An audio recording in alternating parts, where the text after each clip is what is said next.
इसको मैं आज आपको पढ़ाऊंगा। चलिए आप बड़े ध्यान से देखेंगे इसको और सब अपनी कॉपी में भी इसको करेंगे। चलिए देखते हैं। फर्स्ट है आपका शंकु परिच्छेद। सबसे पहले शंकु परिच्छेद होता क्या है, यानी कि भी किसी आकृति को शंकु के रूप में होगी और उसके कई पार्ट करना, उस पार्ट को शंकु परिच्छेद कहते हैं। फर्स्ट पॉइंट हमारा इसमें आता है सर्किल यानी कि वृत्त। पहले हम पढ़ेंगे इसमें वृत्त, इंग्लिश में बोलते हैं इसे सर्किल। सेकंड पॉइंट आता है इसमें हमारे पास परवल है। सेकंड पॉइंट को हम कह सकते हैं इसमें परवल है, इंग्लिश में कहते हैं पैराबोला। एंड थर्ड पढ़ेंगे इसमें हमारे पास दीर्घवृत्त।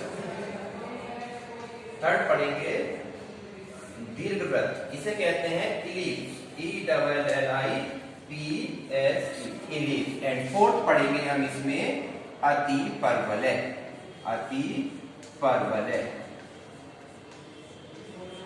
यानी कि हाइपरबोला। इंग्लिश में ये इनके नाम है, आप इन्हें भी ध्यान रखना है आपको। तो हम कोनिक सेक्शन यानी शंकु परिच्छेद में आप 4 पॉइंट पढ़ेंगे, वृत्त, परवलय, दीर्घवृत्त एंड अति परवलय। 2 पॉइंट दे रखे हैं आपके, परवलय देन आपका हाइपरबोला। इसे हम शंकु परिच्छेद कहते हैं। इन दोनों पॉइंट को ही हम शंकु परिच्छेद,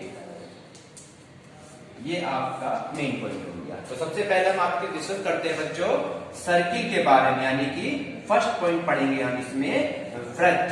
अब वृत्त होता क्या है इसकी मैं आपको डेफिनेशन बताता हूं और वृत्त होता क्या है उसे देख लें सबसे पहले। तो ये 4 पॉइंट आपके हो गए हैं, बड़े ध्यान से इसको आप अपनी कॉपी में नोट करते रहिएगा। चलिए वृत्त के बारे में पढ़ते हैं। वृत्त देखिए, सर्किल, वृत्त की डेफिनेशन क्या होती है।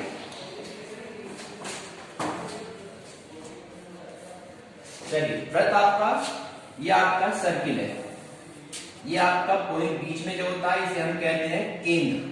सर्किल का सेंटर होता है, इंग्लिश में कहते हैं इसे सेंटर, और ये होता है इसका केंद्र।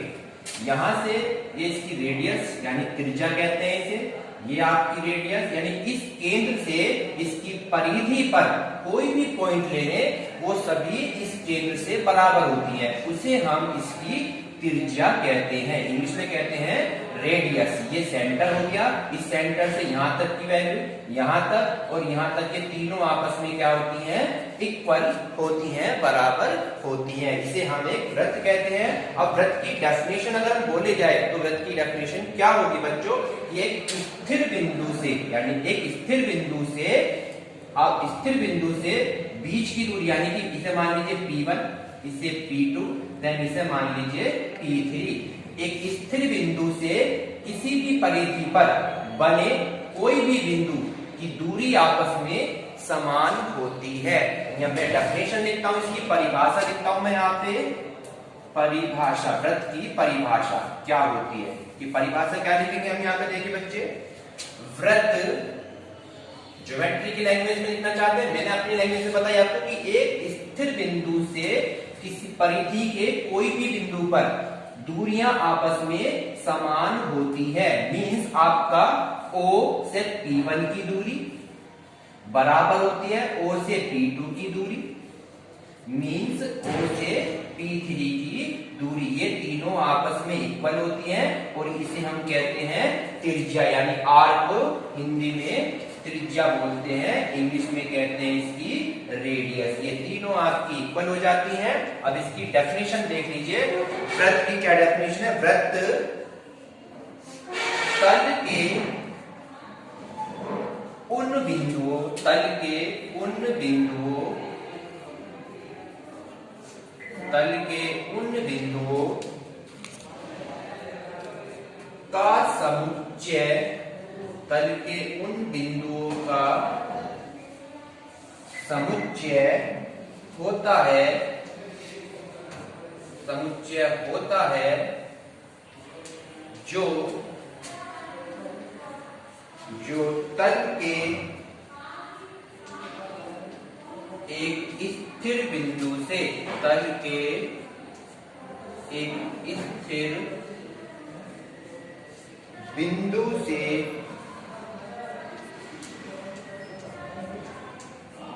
समान दूरी पर होते हैं। डेफिनेशन अभी मैंने बताई है, ज्योमेट्री की डेफिनेशन आपको क्या हुई है कि वृत्त जो है आपके सर्किल जो है इसके तल में, यानी कि जो आपके पॉइंट है इसमें तल के उन बिंदुओं का समुच्चय होता है जो तल के एक स्थिर बिंदु से, तल का स्थिर बिंदु हो गया O, इसके स्थिर बिंदु से समान दूरी पर होते हैं। ये जितने भी मैंने P1, P2, P3 पॉइंट लिखे हैं, यानी कि आपका OP1, ये रहा OP1, OP2, OP3, यानी कितने भी पॉइंट होते हैं यहाँ पे, इन सब की दूरी आपस में बराबर होती है, उसे हम एक वृत्त कहते हैं और ये आपस में इनकी त्रिज्या कहलाती है, यानी इंग्लिश में इसे हम रेडियस कहते हैं, अंग्रेजी में R मीन्स रेडियस, त्रिज्या बोलते हैं इसे हम। चलिए तो होगी डेफिनेशन ऑफ वृत्त की। अब हमारे पास इसमें जो क्वेश्चंस आते हैं एक्सरसाइज में उसके बारे में हम पढ़ते हैं। चलिए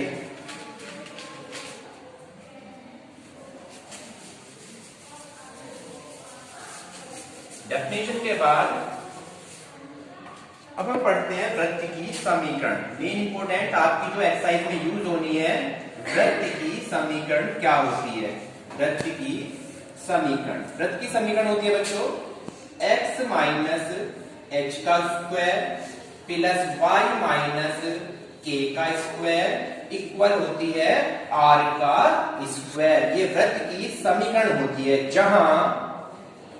जहां पर h और k, h एंड k तो वृत्त के क्या होते हैं बच्चों, केंद्र, यानी कि सेंटर। वृत्त के केंद्र h और k एंड r आपकी क्या बताई मैंने, त्रिज्या यानी कि रेडियस होती है, ये इसकी रेडियस होती है। अब हमसे वो क्वेश्चन जब पूछेगा हमारे इस समीकरण के आधार पर क्वेश्चन वो हमसे पूछेगा, ये वेरी इंपॉर्टेंट इक्वेशन है, x माइनस एच का square plus y minus K का square is equal to r। तो h और k तो मैंने क्या बताया आपको, केंद्र, r त्रिज्या। अब पॉइंट बचे x एंड y क्या है, तो x एंड y क्या है, कोई भी एक वृत्त, ये एक्सिस हो गए 2, देन एक्सिस हो गया y एक्स, देन हो गया x एक्स। यहाँ पर कोई भी वृत्त है हमारे पास इस x के अंदर, फर्स्ट में सेंटर मैंने आपको बताया यहाँ पे h और k, इसके सेंटर है h एंड k, इस बिंदु को मान लीजिए C। इस बिंदु से कोई भी स्थिर बिंदु पर ये पॉइंट मान लिया P, इस बिंदु के निर्देशांक हो गए x y, यानी कि सेंटर केंद्र से और कोई भी बिंदु मान लिया हमने P, इन दोनों के बीच की दूरी जब निकालेंगे, ये बीच की दूरी का भी हमारा रूल होता है। बीच की दूरी का फॉर्मूला हमने पढ़ा था 9th में कि x2 माइनस x1 का square plus y2 minus y1 का स्क्वायर का अंडर रूट, यानी 2 पॉइंट हो गए, ये हो गया x2, ये हो गया x1, ये हो गया y2, ये हो गया y1। तो ये इस रूल से हम x2 माइनस x1 का स्क्वायर ऐसी y2 माइनस y1 का स्क्वायर, तो इसी रूल से हमारी ये समीकरण निकली है। चलिए अब हम आगे करते हैं, इनके कुछ क्वेश्चंस पे डिस्कस करते हैं। ये तो होगी इक्वेशन वृत्त की। अब इसके आधार पर हम कुछ क्वेश्चन पढ़ेंगे एक्सरसाइज में। अब आपको स्टार्ट करता हूं, इन क्वेश्चनों का ध्यान से देखेंगे। चलिए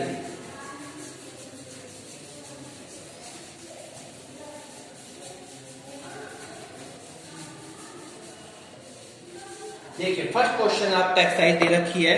एक्सरसाइज में आपका फर्स्ट है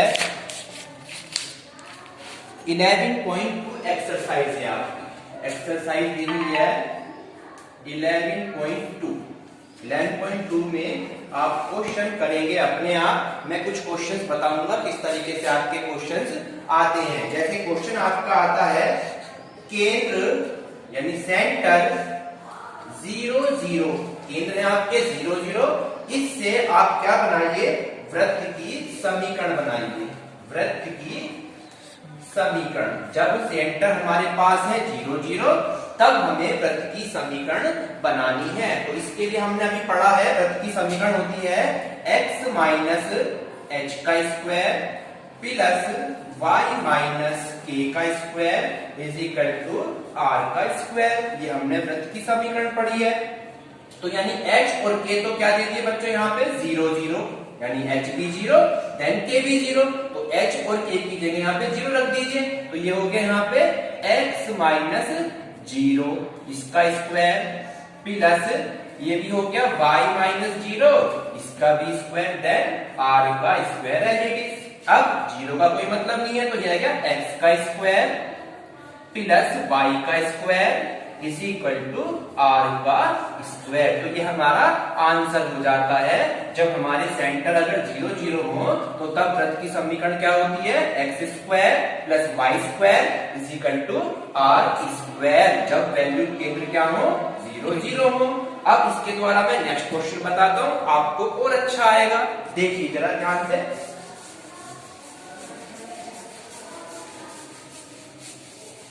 देखिए नेक्स्ट क्वेश्चन देखते हैं। अब नेक्स्ट क्वेश्चन है आपका, एक इक्वेशन दे रखी है आपकी X square plus Y square plus का 8x प्लस के 10y माइनस का 8 बराबर 0। ये आपकी बच्चों एक इक्वेशन दे रखी है, X square plus Y square plus 8x plus 10y minus 8 is equal to 0। और ये आपसे ज्ञात करवा रहा है कि इसके एक तो आप केंद्र ज्ञात कीजिए, इस समीकरण के केंद्र ज्ञात कीजिए, व इसकी त्रिज्या ज्ञात कीजिए यानी कि रेडियस। ये दोनों चीज हमें इसकी फाइंड करनी है, ज्ञात करनी है। तो दो चीज निकालनी है इसमें, तो केंद्र और एक इसकी त्रिज्या। अब ये कब निकलेगा, जब ये इस रूप में होगा, x माइनस h का square plus y minus k का square is equal to r का स्क्वायर। यानी इस समीकरण को इसके जैसा हमें बनाना होगा, तभी हम h के और k के मान निकाल सकते हैं और त्रिज्या r का मान निकाल सकते हैं। जबकि ये इसके जैसी समीकरण नहीं है। तो उसके लिए क्या करेंगे बच्चों, बड़े ध्यान से देखेंगे। x वाले x के साथ ले लीजिए, y वाले y के साथ ले लीजिए और संख्या को आप उधर ले जाइए। कैसे, देखिए x स्क्वायर ले लीजिए प्लस का चिन्ह, 8x ले लीजिए, साथ में ले लीजिए इन्हें। तो नेक्स्ट आ जाओ y और y ले लीजिए, y स्क्वायर प्लस के 10y ले लीजिए एंड देन आपका 8 जो है उधर जाके प्लस का बन गया। आपने इसको ऐसे लिखा। अब हमारे पास ये संख्या बनी हुई है, इसे पूरा पूरा स्क्वायर बनाना इस तरीके से। कुछ भी संख्या हो सकती है यहाँ पे, जैसे ये संख्या बनी हुई है पूरी होल स्क्वायर में, ऐसी हमें इनको और इसको पूरा होल स्क्वायर में बनाना है। जब तक ये बनेगी नहीं तब तक हम h के और k के मान ज्ञात नहीं कर सकते। तो उसके लिए क्या करेंगे, हमने 9th में एक रूल पढ़े थे कि इस संख्या को पूर्ण वर्ग बनाया जाएगा। अब पूर्ण वर्ग कैसे बनता है उसे देखिए बच्चों जरा। पूर्ण वर्ग किस तरीके से बनाया जाता है देखिए जरा। क्वेश्चन दे रखी है हमारे पास, एक्स स्क्वायर प्लस का 8x। इस समीकरण को पूरा पूरा पूर्ण वर्ग बनाना है। तो कैसे बनती है, देखिए ये लिख दिया x का स्क्वायर यानी बन गया a का स्क्वायर। फिर हमारे पास आता है b का स्क्वायर, जबकि इस समीकरण में b स्क्वायर हमारे पास कहीं नहीं है। तो जब हमारे पास b स्क्वायर नहीं है तो फिर करेंगे हम, हमारे पास रूल होता है a प्लस b का होल स्क्वायर होता है a का स्क्वायर प्लस b का स्क्वायर प्लस का 2ab। ये रूल होता है पूर्ण वर्ग बनाने के लिए। तो a का स्क्वायर मिल गया, b का स्क्वायर है नहीं, अब हम इसको 2ab करेंगे। तो 2 लिखा अपने पास से, 2a है हमारा x, ये हो गया a। देन b में कितना लिखूं कि हमारी 8 बन जाए। पूर्ण वर्ग नया तरीका है बच्चों कि a स्क्वायर मिल गया प्लस 2a है x, b कितना लिखूं कि ये 8 आ जाए। तो कितना लिखना पड़ेगा मुझे यहाँ, 4, 4 दूनी 8। तो ये बन गया 2ab। अब b यहाँ पर 4 हो गया है। तो अब क्या करते हैं पूर्ण वर्ग बनाने के लिए, जो ये b वाली संख्या होती है इतना ही इसका वर्ग करके जोड़ देते हैं और इतना ही वर्ग करके घटा देते हैं। ये पूर्ण वर्ग बनाने का तरीका है।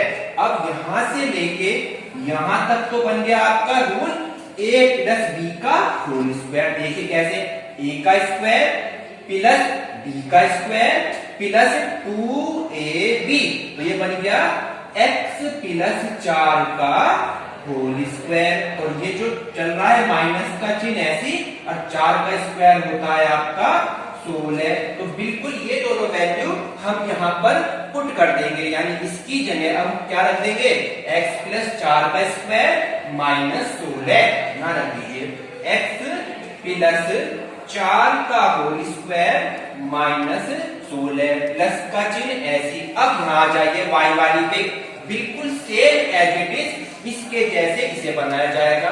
बस यहाँ पर x था, यहाँ पर y आ जाता है। अब मैं y को बनाना सिखाता हूँ पूर्ण वर्ग आपको, देखिए जरा, बिल्कुल सेम एज इट इज बनाना है इसको। कैसे बनाएंगे, y स्क्वायर प्लस का चिन्ह 10y, ये दिया हुआ है आपका। अब बिल्कुल मैं इसे करूंगा, a का स्क्वायर बना दिया मैंने, ये रहा a का स्क्वायर प्लस, अब मैं b स्क्वायर इसके अंदर नहीं है, तो नहीं है तो फिर छोड़ दो उसे। अब 2a भी लेके चलो, 2a है y, 2a एंड b कितना लिखे कि यहाँ पे बच्चों 10 हो जाए, 2ab मुझे लिखना पड़ेगा यहाँ पे कितना, 5, 2 पंजे 10, तो ये हो गया 2ab, तो 10 हो गए पूरे। अब मैंने बताया था आपको पिछले वाले में कि जितना ये b होता है उतना ही उसका वर्ग करके जोड़ देते हैं और उतना ही वर्ग करके घटा देते हैं। तो यहां से लेकर यहां तक तो आपका बन गया ये a प्लस b का होल स्क्वायर, यानी कैसे, y प्लस 5 का होल स्क्वायर, और आपका ये जो बचा -5 का, इसका मीन्स 25, ये बन गया आपका इसका पूर्ण वर्ग। अब ये वाली इसकी जगह क्या रख देंगे, y प्लस 5 का स्क्वायर माइनस का चिन्ह कितना है बच्चों, 25, और बराबर में आपका 8 एज इट इज है। अब संख्या दोनों माइनस की है तो दोनों माइनस के जुड़ जाएंगे, और माइनस माइनस जुड़ जाते हैं, चिन्ह माइनस ही रहता है। तो ये वाली संख्या ऐसी रखो, x प्लस 4 का स्क्वायर प्लस का चिन्ह, y वाली ऐसी रखो, y प्लस 5 का स्क्वायर, और बाकी 16 और 25 को जोड़ दो। 16 और 25 कितने आते हैं बच्चों, कितने हो गए, 41, 41, 5 अच्छे 11 और 2 3 4, और बराबर में आपका 8 ऐसे ही चल रहा है। संख्या को संख्या के पास लेके चले जाएंगे, कैसे लेके जाएंगे वो देख लीजिए आप। बस ये लास्ट है आपका, और आपका आंसर आ जाएगा इसके बाद। देखिए मैंने क्या बताया, इसे ऐसे लिखिए, x प्लस 4 का स्क्वायर ऐसे लिखा हमने, ये रहा, y प्लस 5 ऐसे लिखा हमने, y प्लस 5 बराबर लगाया, और ये 41 उधर जाके प्लस का हो जाएगा, यानी 41 इसमें जुड़ जाएंगे, 41 और 8 कितने हो गए, 49 बन गया। अब आंसर देखिए क्या बनेगा, x प्लस 4 का स्क्वायर प्लस y प्लस 5 का स्क्वायर, और हमने इसे लिखा 49 को 7 का स्क्वायर। यहां तक क्लियर बच्चों सबके। अब इसकी तुलना हम इस फॉर्मूले से कराएंगे जो हमने समीकरण लिखी हुई है, x माइनस एच का square plus y minus k का स्क्वायर बराबर r का स्क्वायर। तो हमें इसके केंद्र और त्रिज्या जो हमें निकालनी थी वो हमारी निकल कर आ जाएगी। देखिए इसकी तुलना कैसे कराते हैं, यहाँ पर देखिए x माइनस एच, जबकि यहाँ क्या लिखा है x प्लस 4, तो जो h का मान होगा वो माइनस के कितने होंगे, 4, तो h का मान हो गया यहाँ पे माइनस के 4। अब यहाँ तुलना कराओ y से, यहाँ भी k की वैल्यू क्या है, माइनस के 5, तो इसके जो सेंटर बने यानी केंद्र, जो हमें केंद्र निकालने थे वो बने आपके माइनस का 4 एंड माइनस के 5। एक उत्तर तो आपका ये हो गया। अब त्रिज्या आ जाइए, r का हमें निकालनी केवल r, तो r यहाँ पे कितना आ गया 7, यानी r का मान हो गया 7, ये इसकी त्रिज्या हो गई यानी कि रेडियस हो गई। तो हमारे इस तरीके से ये क्वेश्चन निकल कर आ जाते हैं। ठीक है बच्चों, अभी आपको एक्सरसाइज के क्वेश्चन में अभी कराता हूं, अभी आप ये क्वेश्चन बड़े ध्यान से देखेंगे। ठीक है, चलिए बच्चों, आपको ये वाला क्वेश्चन समझ में आया होगा। मैंने इसमें आपको बताया था कि इसको संख्या को क्या कर लीजिए, पहले पूर्ण वर्ग बना लीजिए। अभी मैंने बनाना सिखाया था। अब देखिए, अगर आपको इसे पूर्ण वर्ग बनाना नहीं आता है तब इस क्वेश्चन को हम कैसे करेंगे, यानी कि इसके सेंटर और इसकी त्रिज्या समीकरण की कैसे फाइंड करेंगे, कैसे निकालेंगे अगर हमें पूर्ण वर्ग बनाना नहीं आता है। तो उसके लिए हमारे पास वृत्त की ये तो समीकरण होती है, इसके अलावा भी एक इसकी जनरल समीकरण होती है। आप उस समीकरण को याद करेंगे तो आपका ये इक्वेशन बिना पूर्ण वर्ग के बन जाएगी। देखिए कैसे, जनरल समीकरण क्या होती है, X square plus Y square plus का 2gx प्लस का 2fy प्लस का c इक्वल 0। ये आपकी वृत्त की जनरल समीकरण होती है। ये भी आपकी वृत्त की जनरल समीकरण है बच्चों। आपको केवल अब इसे याद रखना है, जहां पर g और f जो होते हैं, जहां पर g एंड f ये होते हैं वृत्त के केंद्र, वृत्त के केंद्र बन जाते हैं। और हम रेडियस कैसे निकालेंगे, यहाँ पे रेडियस के लिए रूल क्या होता है इसका, अभी हम पहले g और f को निकालना सिखाते हैं, उसके बाद मैं आपको इसकी त्रिज्या निकालना सिखाऊंगा। चलिए हम g और f कैसे निकालेंगे, इस समीकरण की इस वाली समीकरण के साथ कंपेयर कराकर, यानी कि तुलना कराकर। तुलना कैसे कराएंगे, देखिए एक्स स्क्वायर सेम मिल रहा है, वाई स्क्वायर सेम मिल रहा है। अब एक्स वाले कोफिशिएंट पा जाओ, यहाँ पर एक्स का कोफिशिएंट है 2g और यहाँ एक्स का कोफिशिएंट है बच्चों 8। तो इसकी तुलना कराएंगे, हमें केवल g और f निकालने हैं केंद्र, इसलिए इन्हीं दोनों की तुलना करानी है। तो ध्यान रखिए 2g बराबर 8, क्या लिख देंगे बच्चों, 2g इज इक्वल टू 8। ये हो गया आपका। देन g की वैल्यू निकालेंगे तो 2 जाएगा बटे में, तो ये हो गया 2 चौक 8, यानी कि g की वैल्यू तो निकल आई 4। नेक्स्ट वाले पे आ जाइए, अब f की कंपेयर कराएंगे से 2f बराबर 10, 2f बराबर 10 एंड देन f का मान कितना आ गया, 2 बटे में गया तो 2 पंजे 10। तो ये आपके g और f निकल गए। और हम जानते हैं कि केंद्र क्या होते हैं इस कंडीशन में, केंद्र के निशान होता है माइनस का g एंड माइनस का f। जब आपकी इक्वेशन ये होगी तो इस समीकरण के केंद्र होते हैं माइनस का g माइनस का f, यानी हमारा g का मान निकला 4, तो हमारा एक हो गया माइनस का 4 और दूसरा है f का मान माइनस के 5। तो हमने देखा था जब पिछली बार हमने क्वेश्चन कराया था इसके अकॉर्डिंग, तो उसके आंसर भी h और k के क्या आए थे बच्चों, माइनस के 4 और माइनस के 5 ही आए थे। तो अगर आपसे पूर्ण वर्ग नहीं बनती है तो केवल आपको इस जनरल समीकरण को याद करना है, और याद करके g के और f के मान निकालिए। और हमारे पास इसके रूल होते हैं माइनस का g एंड माइनस के f। हमने आंसर आ गया पहला, ये इसके केंद्र हो गए। अब आगे इसकी त्रिज्या, त्रिज्या क्या होती है उसे देख लीजिए। वहां पर त्रिज्या कैसे निकली थी, यहाँ देख लीजिए। इसके लिए रूल होता है g का स्क्वायर प्लस f का स्क्वायर माइनस का c। हमारा ये रूल है g का स्क्वायर प्लस f का स्क्वायर माइनस c का अंडर रूट, ये है त्रिज्या निकालने का। चलिए g की वैल्यू हमने कितनी निकाल रखी है बच्चों, यहाँ पे 4, ये हो गया 4 का स्क्वायर, f वैल्यू 5, ये हो गया 5 का स्क्वायर एंड देन c की वैल्यू कितनी तुलना कराएंगे, c को c से तुलना करा दी हमने यहाँ पर। तो c की वैल्यू कितनी आई बच्चों, माइनस के 8। तो c का जो मान आ रहा है यहाँ पे, c की वैल्यू आ रही है माइनस के 8। अब यहाँ पे माइनस का पहले सूत्र में तो, और माइनस ही 8 है तो क्या कर देगा इसे बच्चों, यहाँ पे प्लस के 8 कर देगा और इसका under root as it is है। अब इसे हम सोल्व करेंगे, बस वो देखिए। 4 का स्क्वायर कितना होता है 16, 5 का स्क्वायर 25 और 8 प्लस के एज इट इज है। ठीक है बच्चों, आपके तीनों को हम प्लस कर देंगे। जोड़िए, देखिए 6 और 5 11, 11 और 8 कितने होते हैं बच्चों, कितने होते हैं 19 का 9 बचा 1 और 1 2, 2 और 2 4, यानी 49 हो गया। अब 49 का अंडर रूट कितना होता है बच्चों? 7। तो उसमें भी आपकी त्रिज्या कितनी थी? 7 ही थी, और यहाँ भी कितनी त्रिज्या आई आपकी? 7 ही। तो दूसरा आंसर हो गया आपका त्रिज्या का मान कितना है यहाँ पे?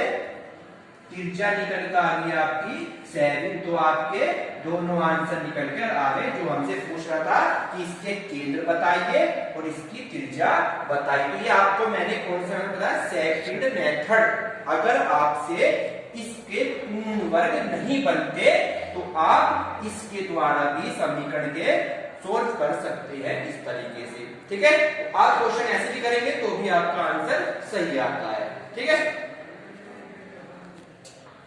चलिए बच्चों, अब मैंने आपको काफी कुछ इसमें क्वेश्चंस भी बता दिए हैं कुछ, और इसके मैंने आपको सारे फॉर्मूले भी पढ़ा दिए हैं। अब मैं आपको इसकी एक्सरसाइज के कुछ क्वेश्चन, यानी कि 1-2 क्वेश्चन जो भी हैं वो मैं आपको पढ़ाता हूं, ठीक है। और बाकी क्वेश्चन आप अपनी कॉपी में करेंगे। एक्सरसाइज में आपकी स्टार्ट करता हूं 11.1। 11.1 में 1 से लेकर 5 तक आपके सभी क्वेश्चन सेम है, यानी 1 से लेकर 5 तक सेम है आपके, एंड 6 से लेकर 9 तक जो अभी मैंने पीछे कराया था बिल्कुल एज इट इज क्वेश्चन है। आप अपनी बुक्स को जरूर देखें ध्यान से। देखिए फर्स्ट क्वेश्चन के लिए हम करते हैं पहले 5 क्वेश्चन। 5 क्वेश्चन थोड़ा टिपिकल है और स्क्वायर रूट में दिया हुआ है, तो हम उसी टिपिकल क्वेश्चन को यहाँ करते हैं, और बाकी शुरू के 1 2 3 4 वो आप अपने आप करके कॉपी में मुझे चेक कराएंगे। चलिए ध्यान से देखते हैं। सेंटर दे रखे हैं, वृत्त के सेंटर दे रखे हैं, केंद्र यानी माइनस का a देन माइनस का b, ये तो हमारे पास सेंटर दे दिए, और इसकी रेडियस मीन त्रिज्या, इसकी त्रिज्या हमें बात करी इसमें a square minus b square का स्क्वायर रूट यानी अंडर रूट, और कह रहा है कि इस वृत्त का समीकरण ज्ञात कीजिए। वृत्त का समीकरण हमें निकालना है। जब हमारे पास 2 चीज दे दी इसने, एक तो आपकी केंद्र दे दिए, दूसरा इसकी त्रिज्या दे दी, और हमसे क्या है? वृत्त का समीकरण ज्ञात कीजिए। अभी मैंने आपको वृत्त की समीकरण बताई थी कि x माइनस h का square plus y minus k का square is equal to r का स्क्वायर। ये मैंने अभी आपको समीकरण बताई है। तो अब h और k क्या है? ये तो h का मान है, ये k का मान है, और ये आपका r का मान है, यानी कि त्रिज्या का मान है। तो आप ये सारी वैल्यू इस फॉर्मूले के अंदर रख दीजिए, यानी ये हमारा सर्किल की इक्वेशन निकालने का फॉर्मूला बन गया है। चलिए चलते हैं। x माइनस h की जगह है माइनस का a, और माइनस ही फॉर्मूले में होता है, तो यहाँ पर हो जाएगा बच्चों ये प्लस का, और ये हो गया इसका होल स्क्वायर। देन अगला आता है y, इसमें भी माइनस है, यहाँ भी माइनस, तो बिल्कुल हो जाए प्लस के b, और इसका स्क्वायर हो गया। देन नेक्स्ट पा जाइए त्रिज्या। त्रिज्या है a का स्क्वायर माइनस b का स्क्वायर और इसका अंडर रूट, और इस पूरे का क्या हो रहा है बच्चों? स्क्वायर। ठीक है, यहाँ तक केवल मैंने जो वैल्यू दे रखी है इस इक्वेशन में रखनी है। ये इक्वेशन आपको याद करनी पड़ेगी क्योंकि ये सर्किल की इक्वेशन है। चलिए अभी सोल्व करते हैं। ये बन गया a प्लस b का होल स्क्वायर, और हमने अभी पढ़ा था कि a प्लस b का होल स्क्वायर क्या होता है? क्या होता है बच्चों? a का स्क्वायर प्लस b का स्क्वायर प्लस का 2ab, ये हमने अभी पढ़ा था। चलिए अब पढ़ते हैं इसको। ये बन गया आपका यहाँ पे a का स्क्वायर प्लस b का स्क्वायर प्लस का 2a है x, b है a, 2ab, यानी कि ये हो गया 2ax। ठीक है बच्चों, नेक्स्ट पार्ट है ये प्रैक्टिस। a का स्क्वायर प्लस b का स्क्वायर प्लस 2ab करूंगा तो 2, ये हो गया a, ये हो गया b, तो ये हो गया 2by, और बराबर का चिन्ह ऐसी। और जब हम अंडर रूट का स्क्वायर करते हैं तो स्क्वायर से अंडर रूट हट जाता है, तो यहाँ रह गया आपका a का स्क्वायर माइनस b का स्क्वायर। अब आ जाइए इधर, देखिए उधर आपका a स्क्वायर प्लस का और इधर भी आपका a स्क्वायर प्लस का, बीच में बराबर हो और दोनों वैल्यू सेम हो तो वे आपस में कट जाती हैं। अगर दोनों के चिन्ह अलग अलग होते तो नहीं कटते, दोनों के चिन्ह सेम हो गया, बीच में बराबर लगा होगा तो वो वैल्यू आपस में कट जाती है। नेक्स्ट आ जाइए X square as it is, ये रहा प्लस का चिन्ह, Y square as it is, ये लिख दिया पहले वाई स्क्वायर, फिर एक्स वाला लिखा हमने 2ax, फिर वाई वाला लिखेंगे यहाँ पे 2by। अब b पा जाइए, b आपका ये रहा यहाँ पे, और ये वाला b इधर आके प्लस बन जाता है, प्लस का b तो ऐसी है, और ये वाला b जब इधर आएगा तो वो पता जाके प्लस बन जाएगा। तो एक बी स्क्वायर और एक बी स्क्वायर मिलके कितने हो गए बच्चों, 2b स्क्वायर, और बराबर में कुछ नहीं बचा तो क्या बचा, 0। ये आपकी वृत्त की समीकरण बनकर तैयार हो जाती है, यही आपका आंसर है। समझ में आएगा बच्चों आपके? तो अब इसी तरीके से आप इस एक्सरसाइज के सभी क्वेश्चन करेंगे और मैं कल आपके चेक करूंगा। ठीक है बच्चों, थैंक यू।